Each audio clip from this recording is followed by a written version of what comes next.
ভাত ভাজার সঙ্গে ছোটোবেলার অনেক স্মৃতি জড়িয়ে আছে।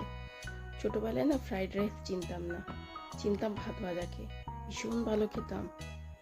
আবদার করতাম মায়ের কাছে সব সময় যে মা একটু ভাত বেশি বানিও, তবে আমাকে রাত্রে ভাত ভাজা বানিয়ে দিও। আমি এতটাই ভালোবাসতাম। বানানো খুব সিম্পল। তোমরা যদি সেদ্ধ চালের ভাত খাও তবে এক মুঠো চাল বেশি ফেলো, ভাতটা বাঁচিয়ে রেখো। তারপরে সামান্য কিছু সবজি নিজের পছন্দ মতো, যদি কিছু সবজি নেই খালি আলু পেঁয়াজ সর্ষের তেল, কিন্তু অবশ্যই সর্ষের তেলে আলু পেঁয়াজ ভেজে বা নিজের পছন্দ মতো সবজি দাও, ভাজো আর মেশাও। মশলার মধ্যে খালি নুন আর হলুদ, না আর কিছু মশলা যাবে, না কোনো সস যাবে, না কিছু। বানানো টাইম মোটে 2 মিনিট। একবার বানিয়ে দেখো, খেলেই বুঝতে পারবে কতটা টেস্টি হয়। নামাবার আগে ধনেপাতা থাকলে ধনেপাতা ছিটিয়ে দিও।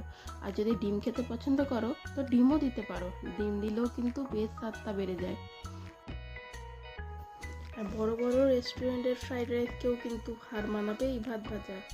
একবার অবশ্যই ট্রাই করে দেখো, আর ট্রাই করলে আমাকে অবশ্যই জানিও তোমাদের কেমন লাগলো। টাটা।